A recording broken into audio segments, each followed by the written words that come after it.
Jerlyn.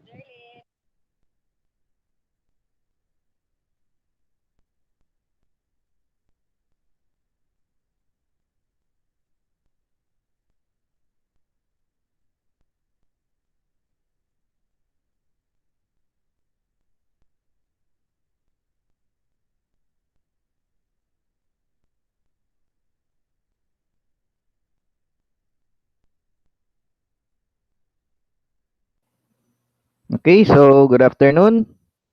Good afternoon, everyone. Good afternoon, sir. Good afternoon, sir. Okay, so nakita nyo ba yung resulta ng exam ninyo? Yes, sir. Kagmay kay ni sir. Sir, wala pa mi naka-check, sir. Kita na day, sir.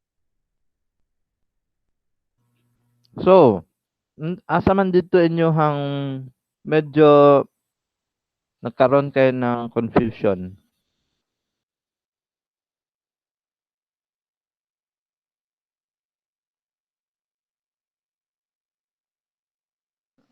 Sir, katong sa fast and slow, something good, sir. Sa films. Fast O, and sir. slow films. Sige, mayo kay same man good ning subject nato, so we would have a chance to um re re-discuss those. Yan. Pero yung sa mga parts and structure ng film, meron bang nagkaroon pa ng confusion doon? Yung layer sa film? Gamay, sir. Pwede mabalik, sir? Sige, we'll try to do that today. Yung final exam nyo, actually, pwede man nato buhaton anytime beyond first term. Ayan. Kay karong second term, puro lab na lang man good. May pa to na lab. Anyway, so we could do it maybe not next week. Pwede beyond that yung final na written exam. Napoy final exam para pod sa laboratory. If in case by May, pwede na ang limited face-to-face. So, sige,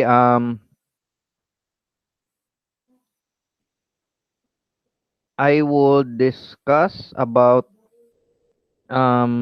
yung mga layers ng film muna bago yung mga types and kinds of film.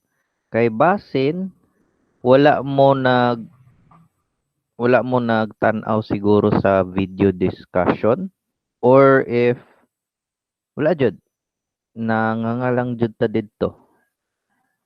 Okay, so I think I would need to take a look at the presentations I have here.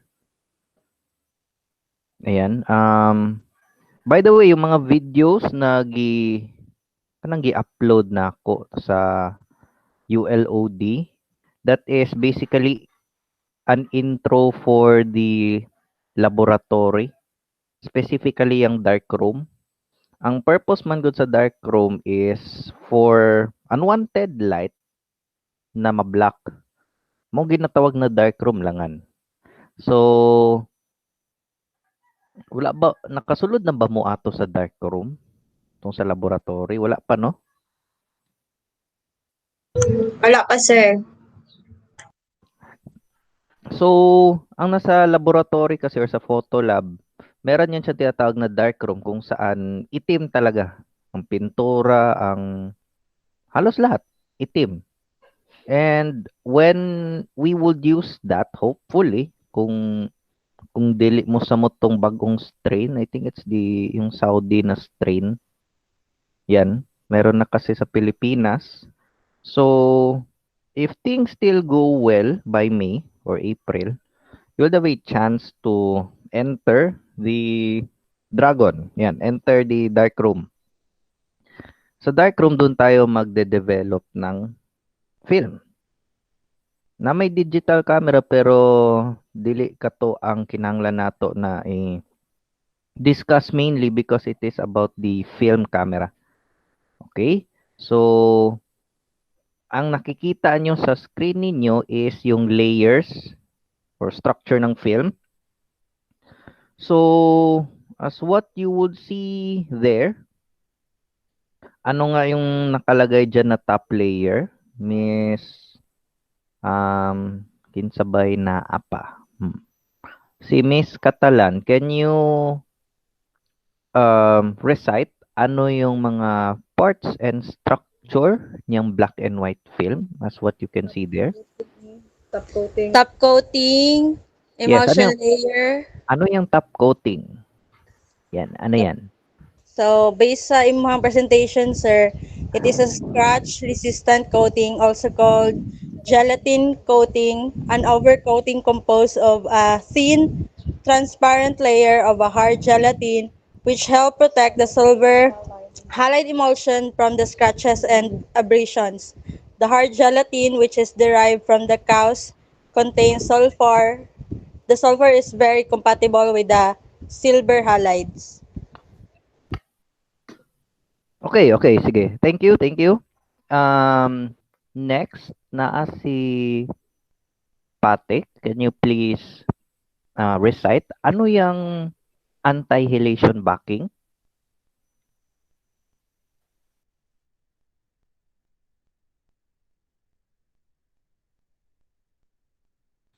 Miss Patek?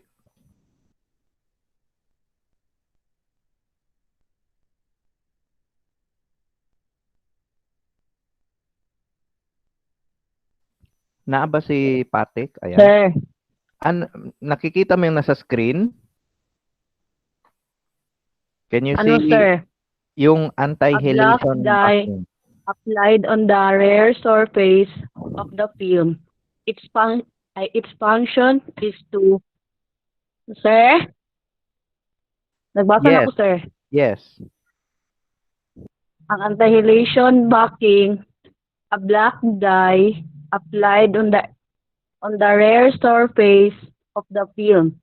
Its function is to absorb light that may penetrate the emulsion.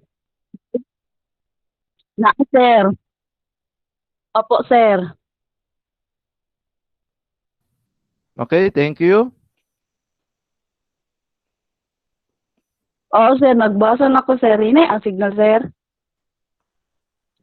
Murag Hindi ako signal, sir. delayed imong signal. A black anti-halation backing, a black dye applied on the rear.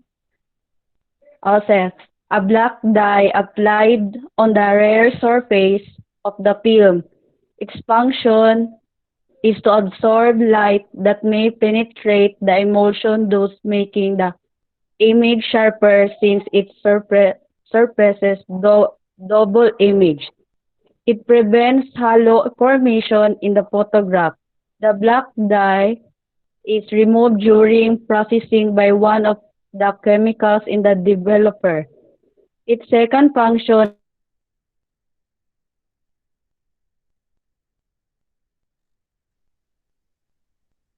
Okay, ayun. Miss Patty, can you check your signal again? I'll just come back to you. Katong uban dira, madungog ba ko ninyo in real time? Dili ba delayed sa inyo, ha? Dili, sir. Okay, so anyway, ayan muna. I'll just pause it for a while because I'll switch presentation. Dito tayo, ulitin ko ha, kung ano yung film. Okay, so I will just present a document.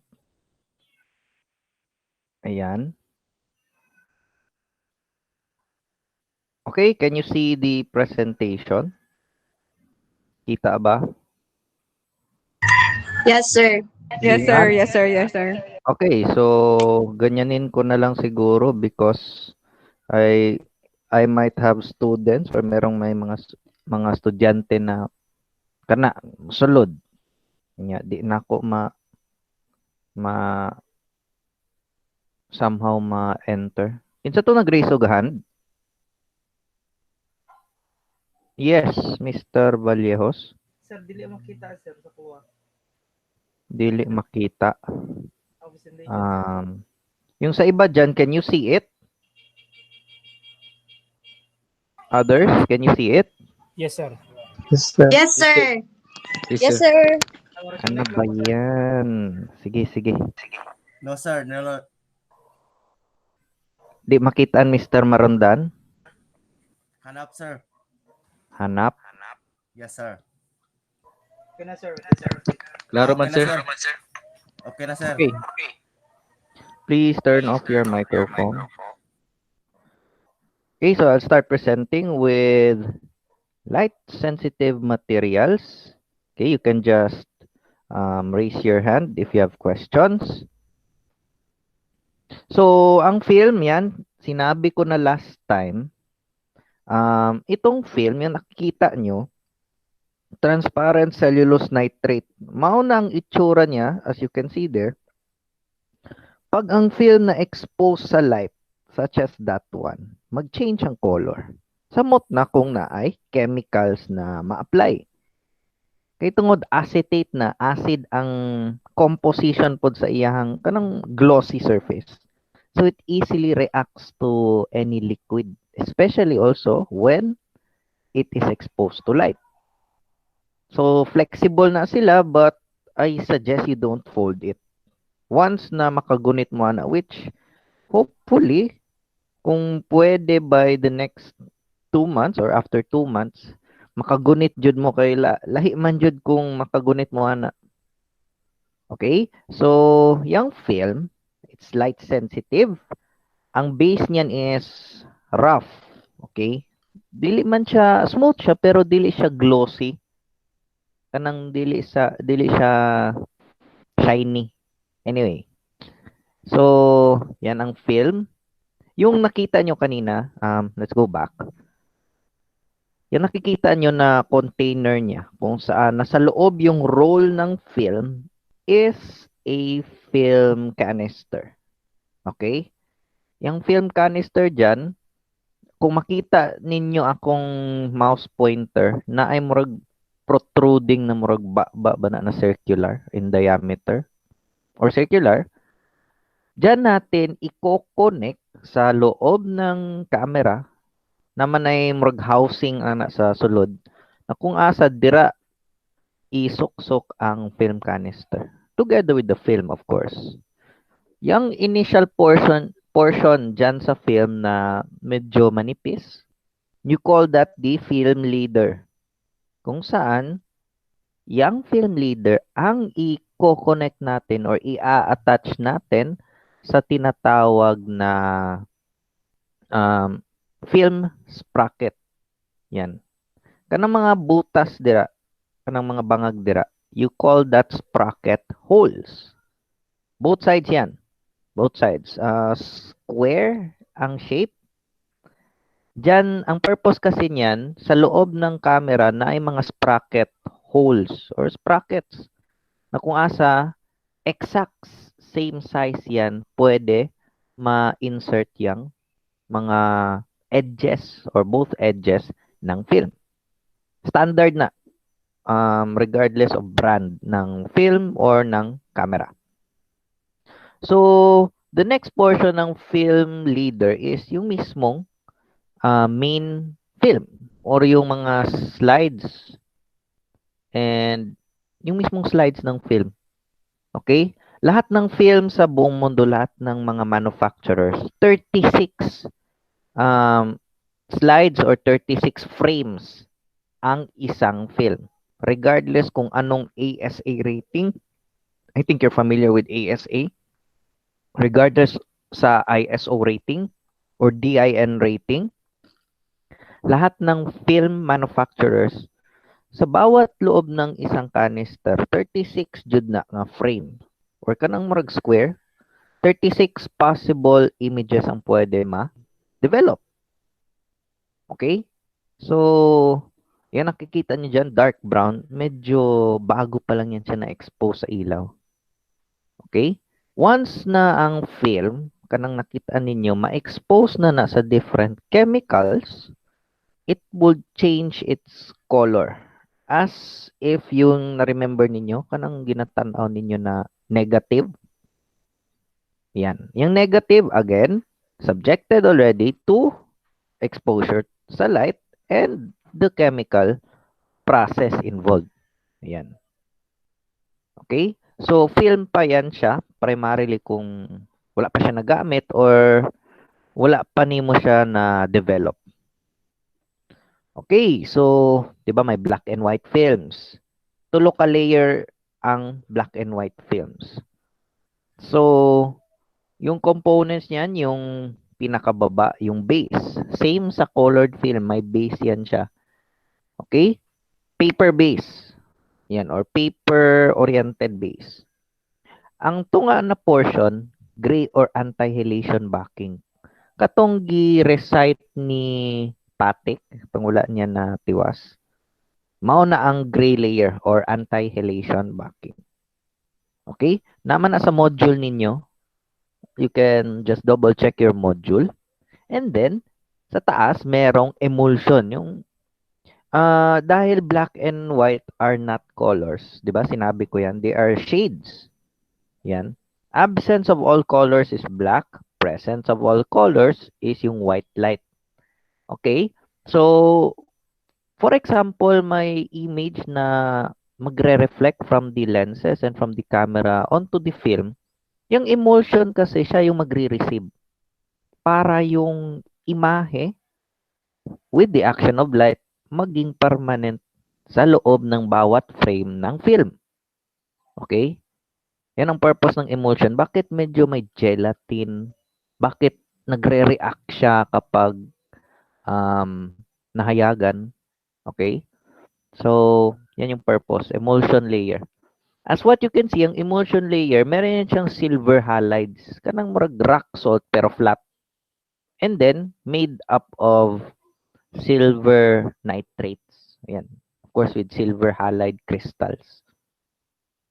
So, yan yung sa emulsion na layer. Yan. Of course, yung base yung pinakailalim. On top of the emulsion layer, parte niya ang coating niya. Kanang glossy. More like the albumin kung sa karaan pa. Pero karon mga synthetic na siya na chemicals. Which is scratch resistant. Na, you can use your nails, try to scratch it. It would not make an effect. Kasi scratch resistant nga. Okay? So, black and white film.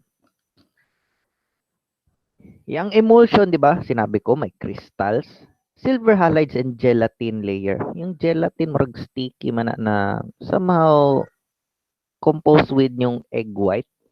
Yan. So, yan yung isa sa dalawang component ng emulsion layer. Ayan, nakikita nyo. Yan yung micrograph or microphotograph ng mga tabular grain emulsion. Murad yun na silang mga asin. But made up of silver halides. Okay? And they are flat. Ayan. Gray or anti-halation backing, yan yung nagsisilbing middle layer to prevent whatever light that passes through the emulsion and reflected by the base back to the emulsion. Yan. Gumagawa siya ng halo. If you could remember, ganyan. That is mainly anti-halation backing working.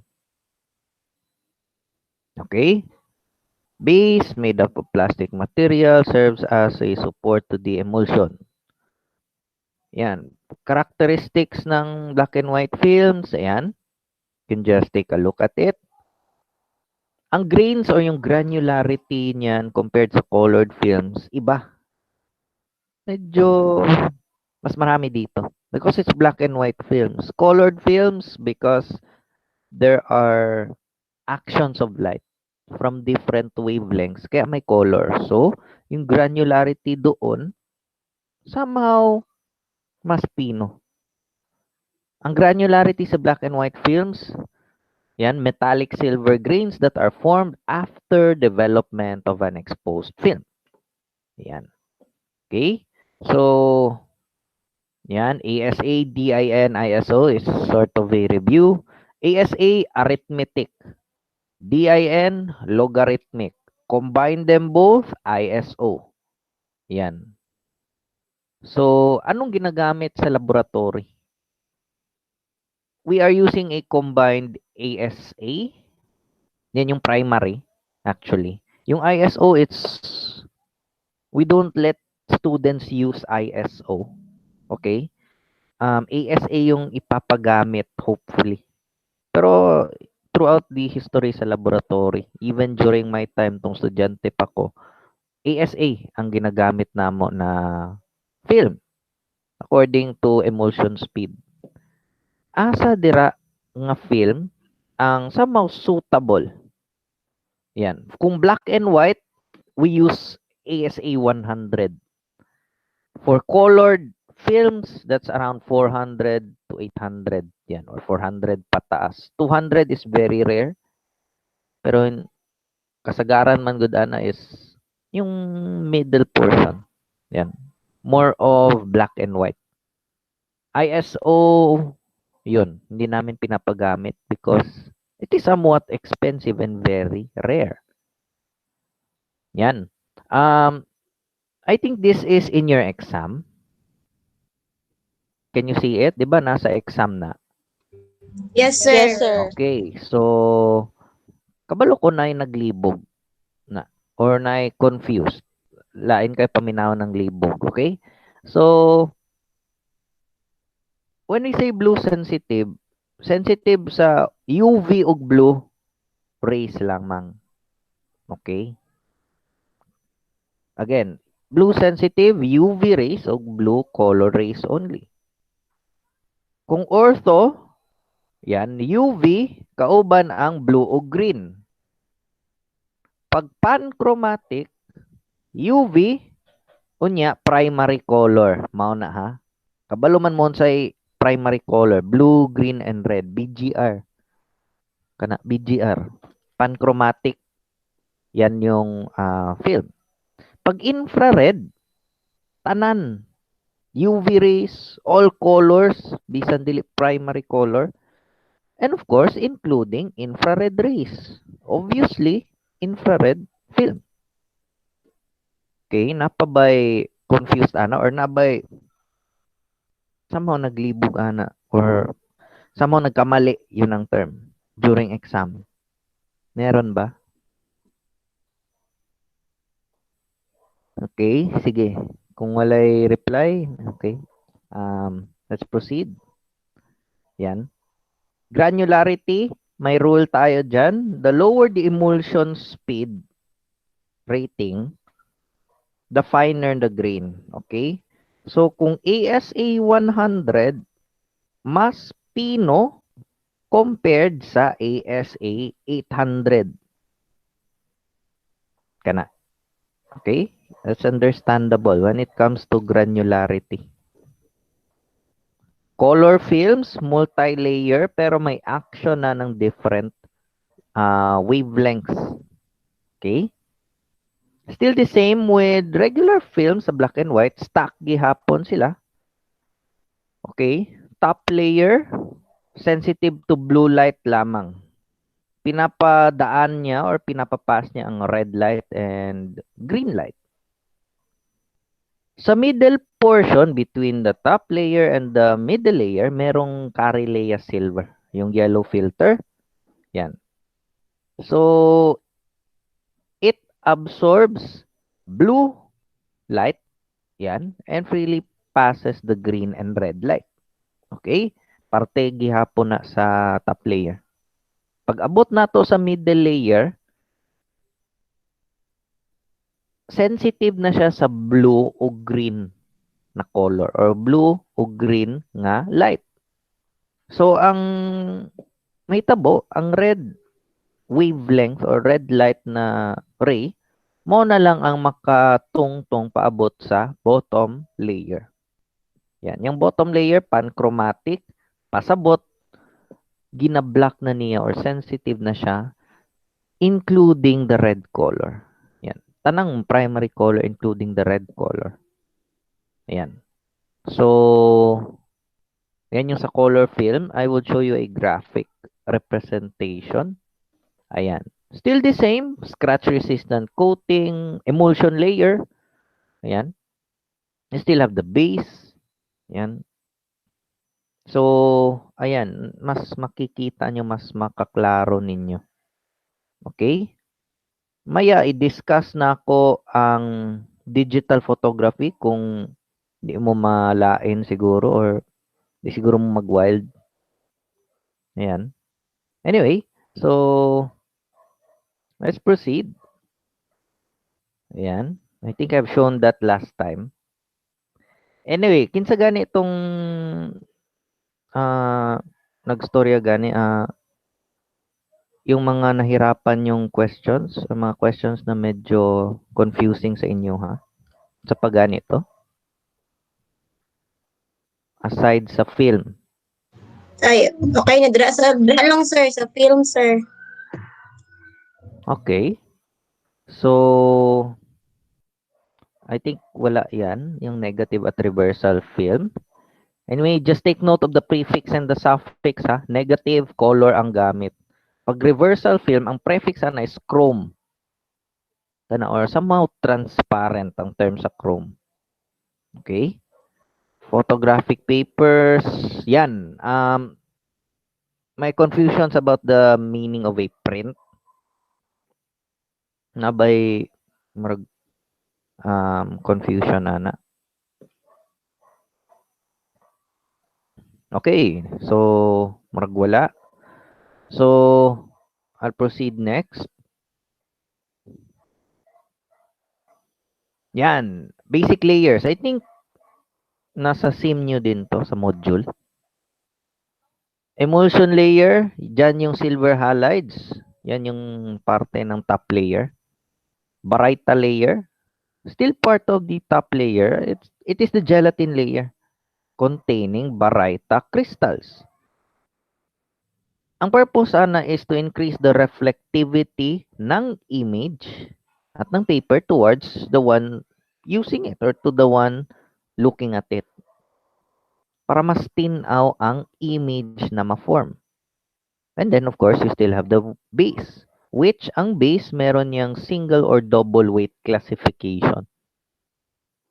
Okay, so, yan. Types of photo printing papers. Chloride papers, slow speed emulsion. I have highlighted it there. Bromide papers have faster emulsion speed than chloride paper. And then, ay nangutana, unsay mas better, chloro or bromide paper? Well, mas better ang chlorobromide. It contains both silver chlorides and silver bromide halides, which is better for contact and projection printing, which I will discuss shortly kung ano to. Okay? Naman ni sa inyong module. Okay? I would go and proceed sa module nyo muna.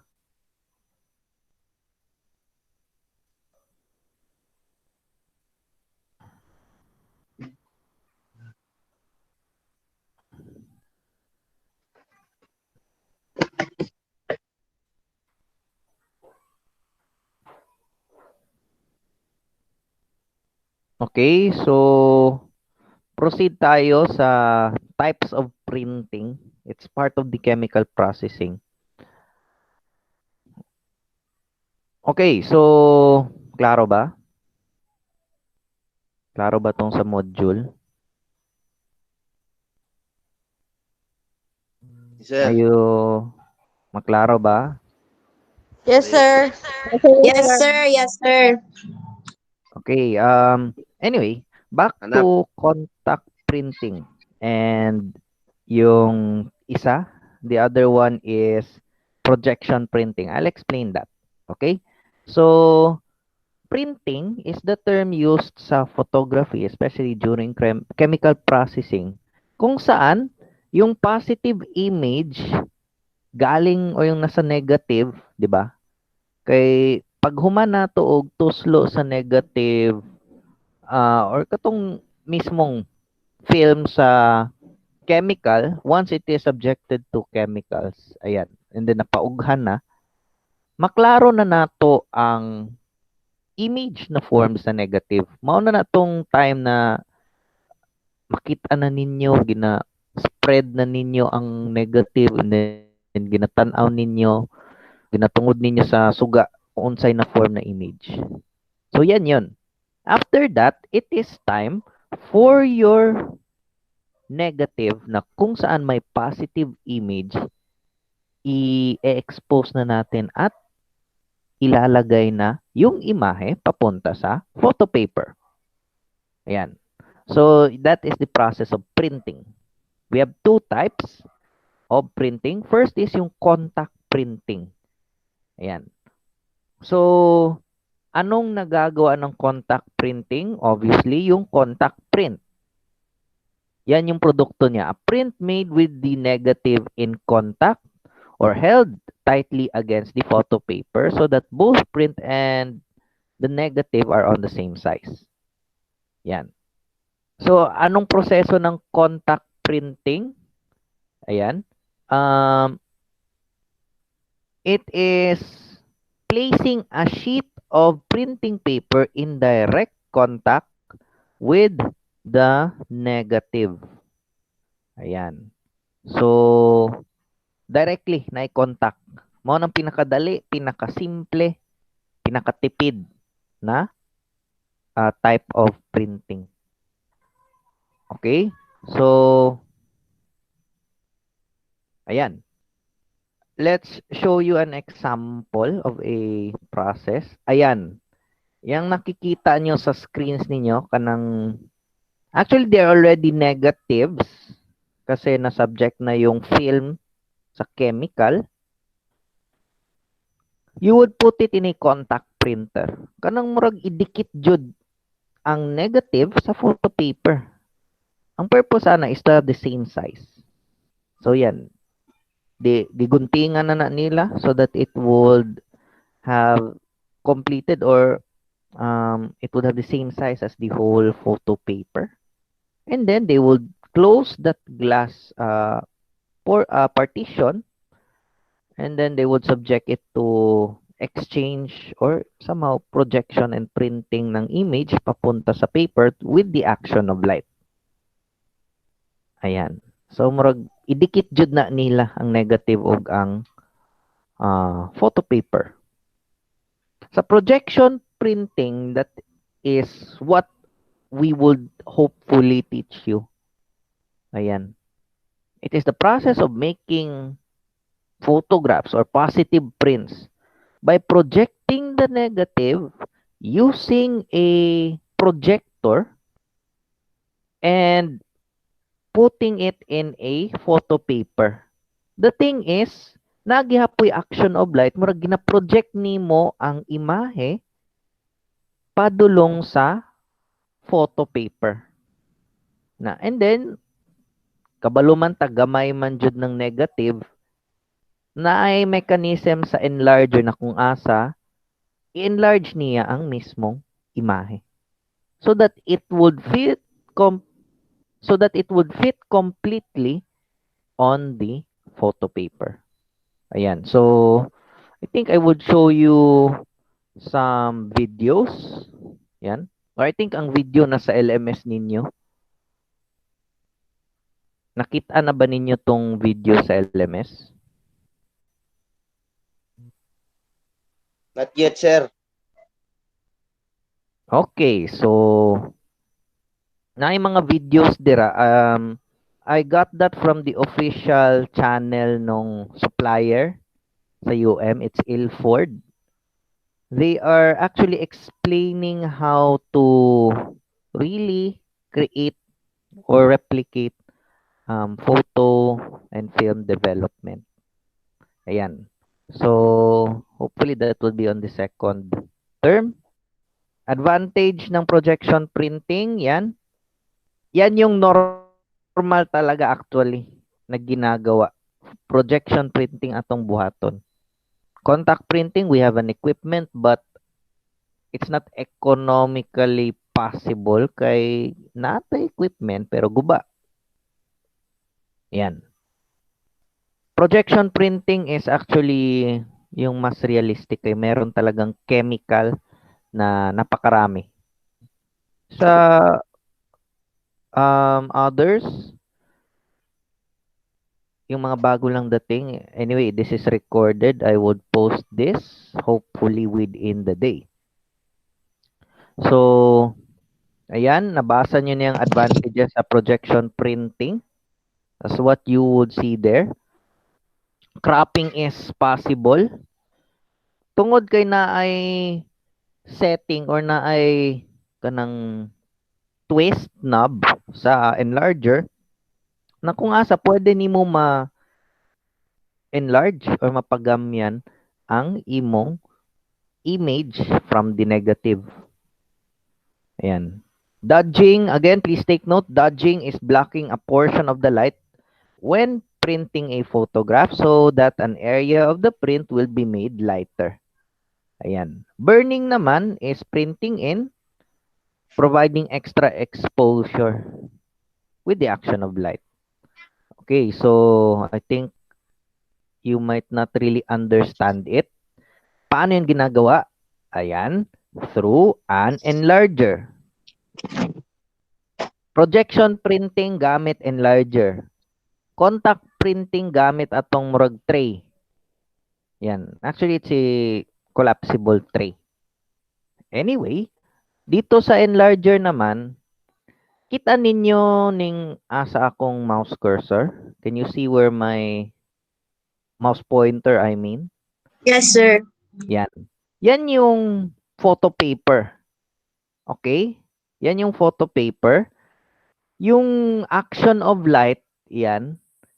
Paano nagkakaroon ng imahe sa blankong photo paper sa loob ng darkroom? Dahil merong ini-insert dito around this portion na negative. Okay? Yung negative dyan, you would select one frame or yung slide sa negative na kung asa mo to ang gusto nimong himuong photograph. Once tama na subject na ni siyang papel sa chemical process such as what you would see on the right. Yan. Pagtapos na yan siya, mayroong imaheng ma-create completely. Photograph na yan. Regardless kung black and white or colored. Again, ang photograph, mauna ang physical na makita ninyo, mabit-bit ninyo. Kanang nanimahog, unsa ba na, nanimahog lain. Yan ang photograph. Ang imahe, hindi natin makikita. Kasi, that is just, hindi natin mahawakan, I mean. Because we could only see it, the image. Yang na-form sa photo paper, that's the image. Yan. You call that action printing with the use of enlarger. That is the type of process printing. Anyway, all enlargers are similar regardless of design or how they operate. Yung sinabi ko kanina, meron ditong ilaw, very strong light. Yan. Kung saan, below the light bulb or yung light na header, merong portion dyan na kung saan dyan nyo ilalagay yung negative. It's around this part. And then, naka-spread out ang negative. Pwede man na ninyo ma-adjust. Naman ay twist knob dire kung asa pwede ninyo pagamyon or isagad jud ninyo sa size sa photo paper. Ayan. So, once na ipasiga ninyo ang lamp dira sa enlarger, dyan na ma-expose yung negative sa ilaw. And then, maproproject na siya sa light-sensitive photo paper. And just try to imagine, i-on nyo na yung ilaw ng enlarger. Meron ng negative dun sa tray. Yan. And then, for a specific amount of time, we suggest that's around 7 seconds. I-expose ninyo for 7 seconds ang photo paper sa suga sa enlarger. Of course, meron ng ano doon, negative. So after 7 seconds, palong na ninyo dayon ng suga sa enlarger. Still, dark gihapon ang room. Immediately after subjecting into the enlarger, butang na ninyo directly sa tray, as what you can see there on the right side, na naay chemical. Ayan, the chemical is somehow dangerous sa skin once ma-expose jud or ma-expose og dugay, makasunog man gud na sa skin. So you dip the photo paper onto the hypo, yan, yung developer na chemical, yan, or yung developing agent. And then you try to shake the image o yung photo paper, I mean. Ayan. So, after that, maklaro naman na ninyo slowly unsa tong imahe na na-form ninyo. That's what you would see there. Okay? So, once na naanay image na na-form sa inyong photo paper, after subjecting it to that chemical, you would then subject it, ituslo na pod ninyo sa clean water. Preferably kanang ginabuhat nato is tap water. Normal temperature and then gikan jud sa gripo. Na or clean jud na water and then tuslo nato, shake na pod nato ang photo paper and then you subject it next, ituslo na pod ninyo sa fixer. It's another chemical pero less ang kanyang effect sa skin. Kaya ang purpose ang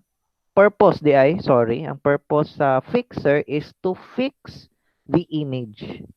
Katong mga unwanted chemicals gikan sa developer na chemical ginatanggal para di manimaho og dili pud siya mo somehow mo tapot or magstick. And then ang fixer pud ang magsilbing chemical that would really retain the cleanliness ng image, the same as how it was from the negative. And then after the fixer chemical, gituslo na to ninyo dito, gi-shake na pud ninyo. Ituslo na pud ninyo on a fourth tray, which is water. Still running water, and then limpyo. Ang purpose man gud ana nganong 2 times ituslo sa tubig kay para ang image clean ug dili pud siya kanang manimaho kanang same sa baho sa developer. Baho man gud ng developer. So the purpose of why it is needed to be submerged in water is for it to be clean of those chemicals and unwanted particles. Okay? So, yan yung gagawin natin hopefully kung dili mo samot ning quarantine. I think that's projection nila end of April or hopefully kaluyan sa Ginoo sa April. Okay, so next, types of enlarger. Yung enlarger na yan may dalawang klase. Condenser enlarger as what you would see on that image. And then, yung meron sa atin, sa laboratory natin, diffusion. Diffusion enlarger. Okay? So, I think this would be also part of one of your assignment after yung gagawin kong assignment sa inyo ngayong week or ngayong weekend, which is to take to take photographs, Jude. To take photographs of your surroundings, yan. Or I think pwede naman mo siguro maglaag-laag dira sa inyo, ha. Kanang mga landmarks, may momong photographer with the use of your smartphone, kanang cellphone ninyo. Natagan man ta mo sa guide ana. Murag share sa last two ba? Natagan ta mo guide. Sir, excuse me, sir. Pero dili na siya edited, sir. Ah? Kanang like, buhangan og filter, ang ana, sir. Or kanang plain lang siya, sir. Natural lang, sir. Naman good na yung mga settings inyuhang cellphone. Okay? Okay.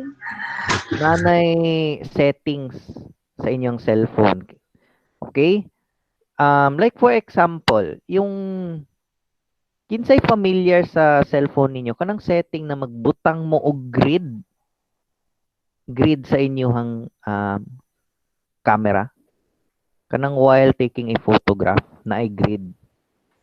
Oo, sir. Naiana, sir. Sir. 'Di ba? I suggest you would use that. Naanay purpose, 'di ba? Pila na ka squares. Na. Imagine nato pila na ka squares. 'Di ba nay unom 6 squares, 'di ba tong grid? 'Di ba? 6 man na kabuok. Yes, sir. Yes, sir. The purpose bakit may ganyan is for you to identify kung sino yung subject nyo at background sa inyong kukunan na picture. Okay? Kinsay naka-set up dira og camera and then naka-grid. Ako, sir. Di ba unom na ka Yes, sir. Unom, sir. okay. Unom ka box. Okay. Sabihin natin ang lagi. Oo. Ha. XD. Okay. Sige. Okay, so once may grid kayo, sundan niyo lang yung sabihin ko ha. Example, ang inyong subject is medyo gamay. 'Di ba? Ingno nato ang sabihin natin yung pera. Ingno nato ang 20 pesos na bill. Mao na inyong picturean. When you aim your camera, yan, when you would take the whole 20 peso bill, timan kung asa ang nawong ni Manuel Quezon. Diba? It's mo on the left side. So, itunong ninyo sa box or grid number 4. Kanang, how should I say? Kanang middle box sa left side. Kanang nasa center na box man good. If your subject is really at the center, dira ninyo siya isulod sa box. Kanang sa tunga. Kung ang inyong subject na sa wala or sa left side, then within those 3 boxes on the left side, dito na ninyo itunong ang inyong subject na nasa left. Diba? For example, group photo. Using your camera sa cellphone and then inyong uyab siguro or inyong sugar mommy ba na, sugar daddy, nasa left side. Yan. Itunong na ninyo sa mga boxes or sa grid. Kung tulo ka boxes sa left side, dapat nasulod na sila. Any of those boxes. That is the principle of using that grid to identify sino yung subject mo. The same goes with the right side. The same goes with each and every box. Unsay purpose sa other boxes kung nasulod na ang subject within your desired box? Yung iba na yan ang magsisilbi mong background. Okay? And then, I think ang uban sa inyo, kabalo naman ani. Anong flash? Familiar man mo ana, no? Flash?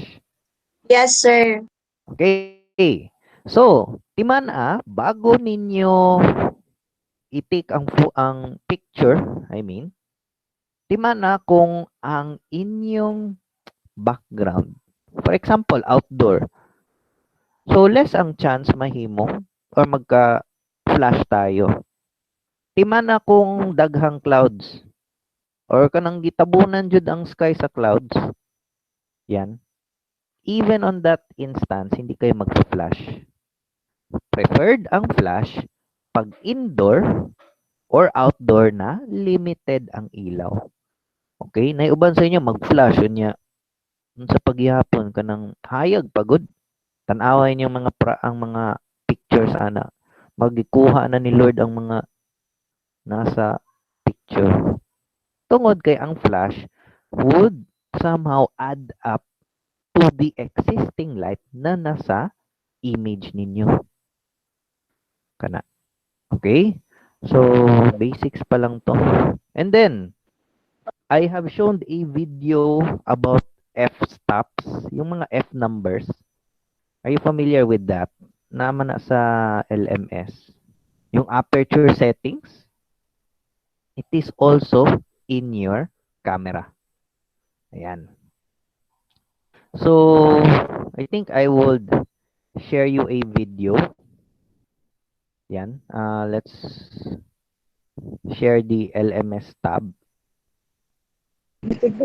Sir, Yes. si Rule of Thirds, dito ba to sa mga grade, sir? Yes. Yes. Yun ang tawag niyan. Diba? Times 3 man guna. 9 squares in total. Diba? Rule of thirds. Yes, sir. Identify them. Saan yung subject? Anyway, so back to the aperture. Makitaan ba ninyo ning sa screen? Yes, sir. Yes, sir. Okay, we'll try to click that. Yan yung nasa LMS ninyo. I hope this works. Yan yung aperture setting. Okay? Pag... Ayan na. Can you hear the audio? Yes, sir.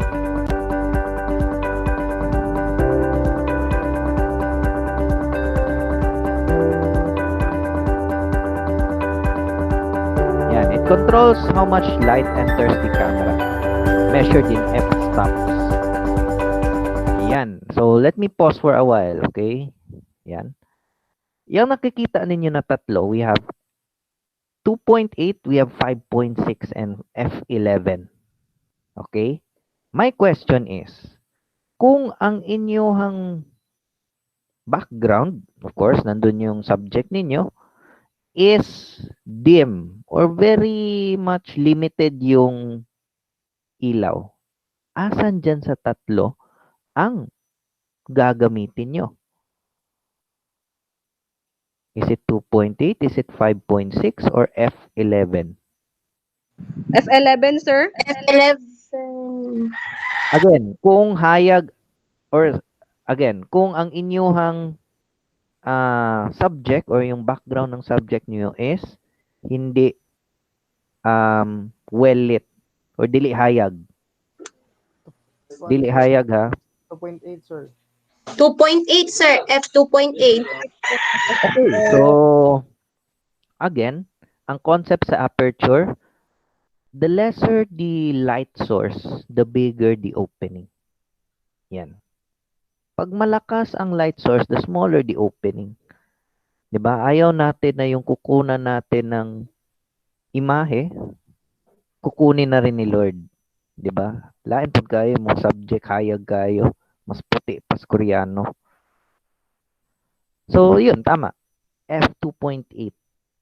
That is if yung lighting sa lugar na kukunan ninyo is really limited.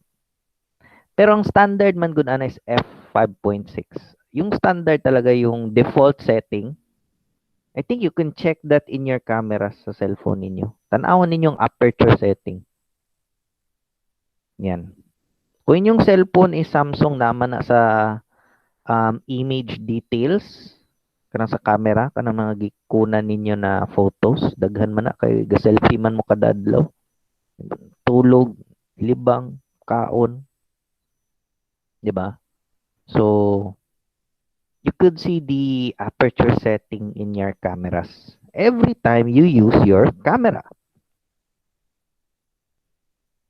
Ayan. So let's continue the video.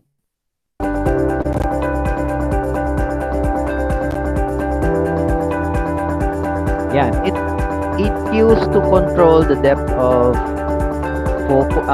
field. Yan. or I should say depth of focus.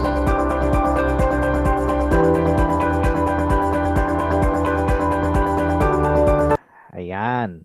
So, one thing to take into consideration when you're using a DSLR, an SLR, yung film camera, or your cell phone. Timan ang distance nimo. If you are the photographer, take note of the distance of yourself and your subject. Ayan. As what you can see dyan, yung distance nila, basically the same. The same subject, the same background. Pero sa aperture, yung depth of field. Ayan. Or yung area na pwede niyang, yung total na area na magiging sakop ng image ninyo. As you can see, pag ginamit ang f5.6, let's start with f5.6. You could see that you can really have your subject and it has a wider focal point. Ang focal point mo na ang distance end to end na kung saan yan yung makukunan nyo na background together with the subject. Diba? Regardless of lighting, the smaller the aperture setting, the smaller or mas maliit yung focal point. Diba? Tingnan mo. Mas malaki yung opening. Mas maliit yung focal point. Mas maliit yung opening naman, mas malawak yung focal point or yung depth of field. Okay? Yang may arrow na yan, DOF, depth of field. Yan. Okay? Pansin nyo, end to end, yung background niya, kung malaki ang opening ninyo, pansin nyo, itong 3, hindi nasasama. While dito naman, sa 5.6, sama malapit na. I think in this part, yung 3 is not much clear. It's somewhat blurry. Pero pag malit ang opening, bright sunlight pag yun, yan. As you would see there, sakop na yung buong background, including the tree. Okay, so that is how depth of field works. Okay, and I think that is all. Shutter speed naman, before we end, I will show you a video about shutter speed.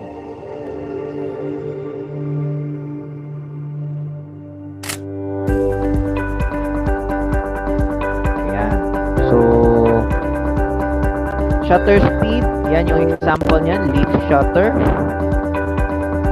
Different speeds ang opening niyan o yung kapaspason. It determines how long the shutter opens and closes.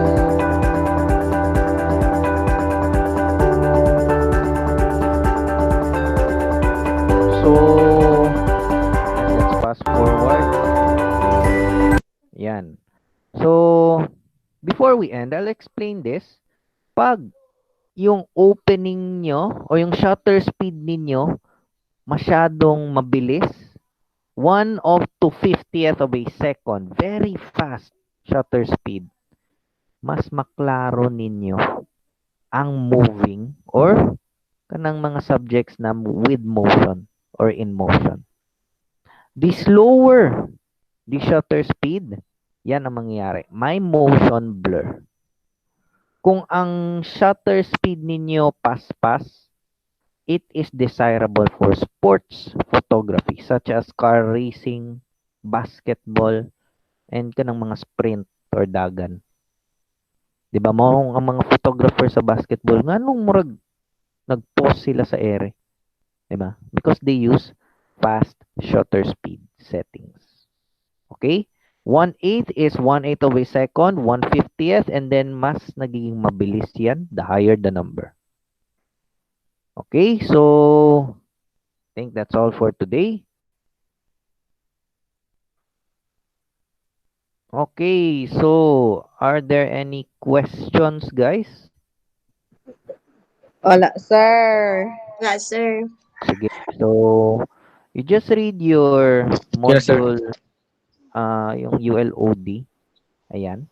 And then, if you have questions, ibutang jud na ninyo sa forum. Tubagon man ako na. Bantay ka, sir. Sige, tubagon na to na. Diba, I'm answering your question. Yan. Somehow, yung iba, binibigyan ko ng follow-up question. So, aside from those, next session, I think sa Tuesday, it is time for us to learn paano mag-load ug unload sa film padulong sa 35mm camera. Okay? So, I think that's all for today. Thank you. Bye, Thank you for sir. listening. And Thank you, sir.